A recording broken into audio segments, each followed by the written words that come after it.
Mr. Speaker, sir, I rise to second this motion.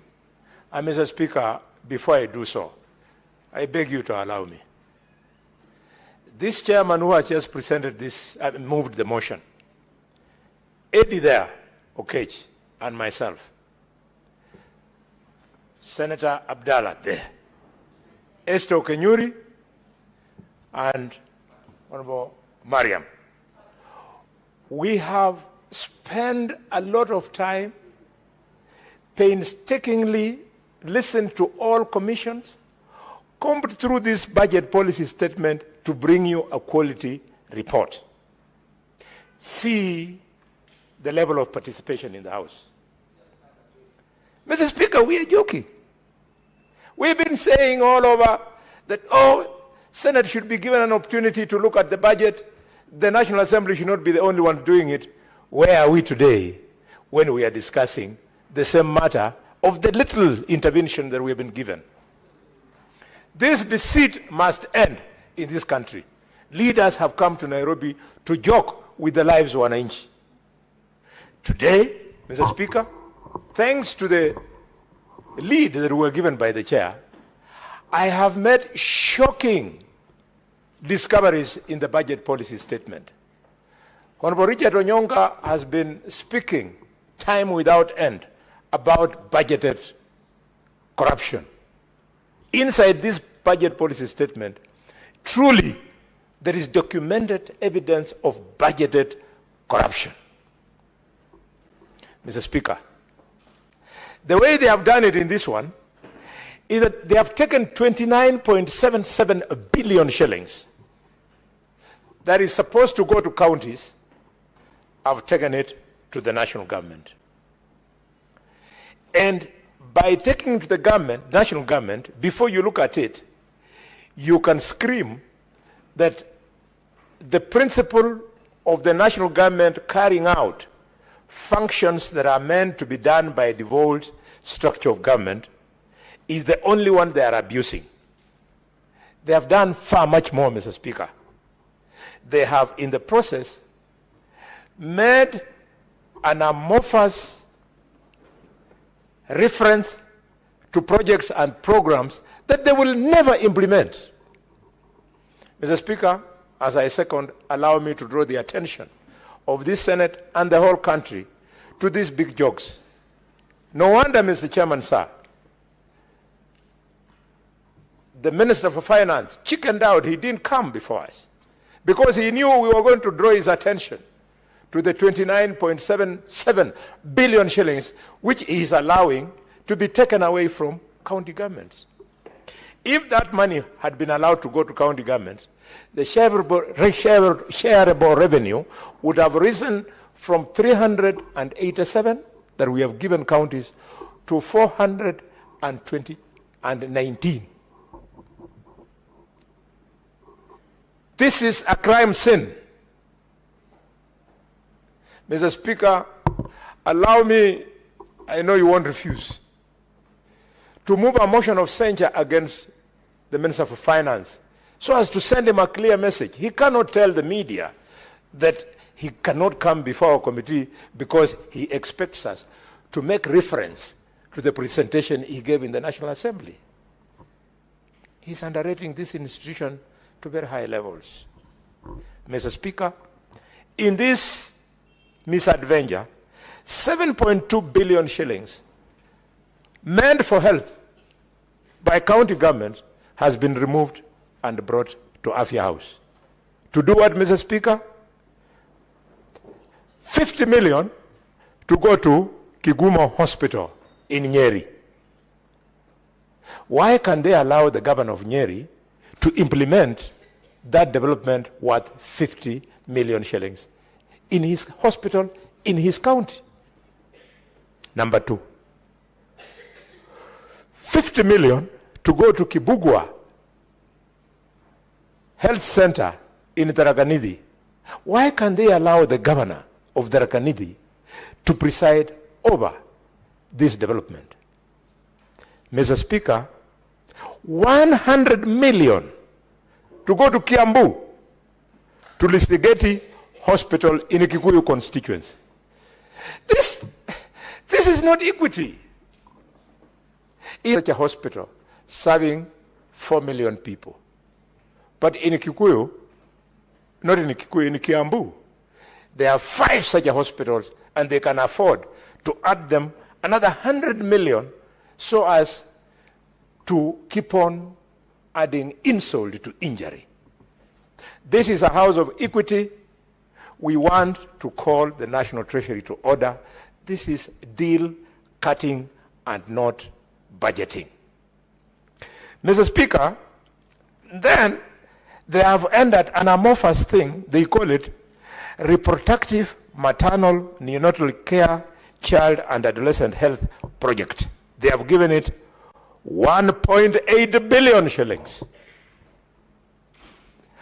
What they want to do, they can lie to some of the senators, but you can't lie to me. I'm a doctor of medicine. I know what you're talking about. This is an opportunity to remove money from the budget.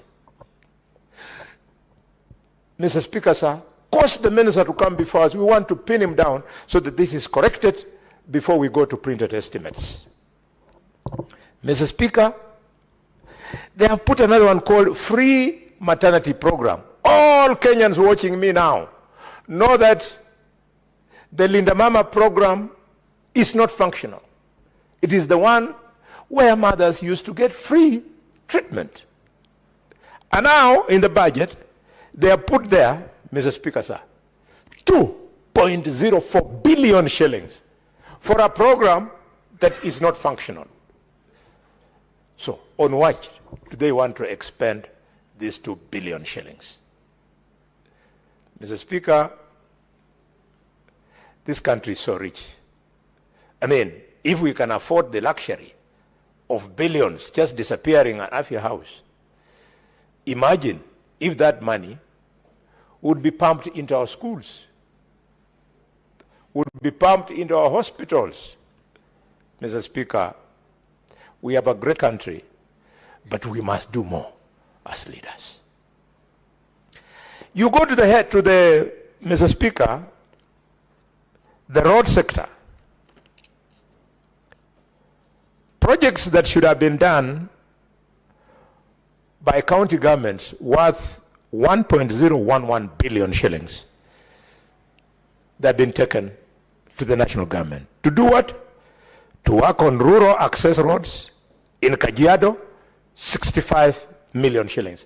Why can they allow Governor Lengu of Kajiado to have these 65 million shillings, and he will decide using his county assembly on which access roads in Kajiado can be done.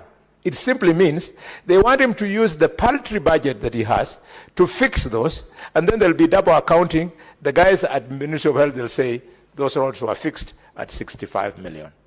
It's only Parliament which can correct that. And we happen at this time to be the parliamentarians. Mr. Speaker, I don't know in Kilifi. That's where you are born and bred and where you live. I don't know the senator of Mandera. On your way from Isiolo all the way to Mandera, have you ever in your life seen a project of the government constructing bus stages? Have you seen it? That these are stages, modern stages being constructed. You go to Kigali in Luanda, they have constructed proper stages. We have none. And yet, in this budget, Mr. Speaker, budget line number 109117520 is for construction of such stages. And how much money is set aside? 203 million. That will never be spent. That will make some people look richer than me. You are not richer than me, I'm telling you. You are so poor. You're going to go to your graves with a big debt of 203 million, and I'll walk to heaven with no debt of stolen money. Mr. Speaker, we cannot allow the executive to get away with this. 203 million to construct bus stages, and yet you have never seen one in Kilifi, Migori. I don't know whether you've seen. I have served this country, Mr. Speaker, as a doctor in Kwale County, Mombasa County, Kisii County, Nairobi County, Kirinyaga County, and Kakamega County. I have never seen bus stages being constructed. This is theft. Mr. Speaker, sir, I want to conclude by speaking to 300 million, which again has been gutted from the devolved structure of government. And that 300 million, they are telling us they are going to use it on enhancing community resilience and water security. Please, take this 300 million, take it to Turkana, or let Turkana share with Marsabit, so that they give our children their water. Children of God. The women in Turkana spend their entire lives looking for water. They cannot be economically productive in their families. And yet you have 300 million that will sit here at Afia House, not at Afia House, at, is it called Maji House or something? At the Ministry of Water, and guys are going to share it, and our children will continue scavenging for water in Lodwar, in Kibish, in all those places, and yet the resources of the Republic of Kenya can support this. Mr. Speaker, I hope colleagues will do us a favor. If you want us to continue working for you, colleagues, as a Committee of Finance, then please be here when we bring you the report of our work. Otherwise, Mr. Chairman, I will not be coming to your meetings at 8:30. I mean at 7:30, missing breakfast with my toothless daughter. When I see her toothless mouth as I eat, I feel very nice. But you deny me that chance because I'm coming to do this work, which looks like is thankless. Mr. Speaker, with those many remarks, I second.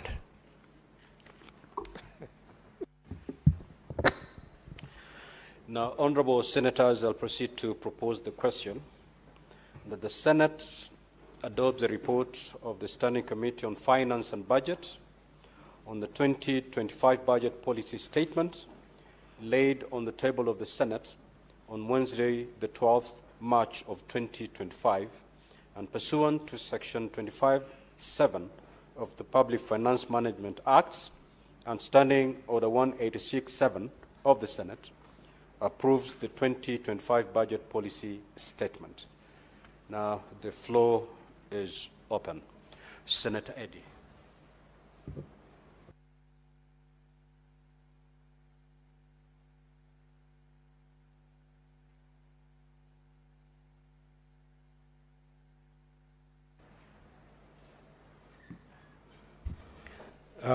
Mr.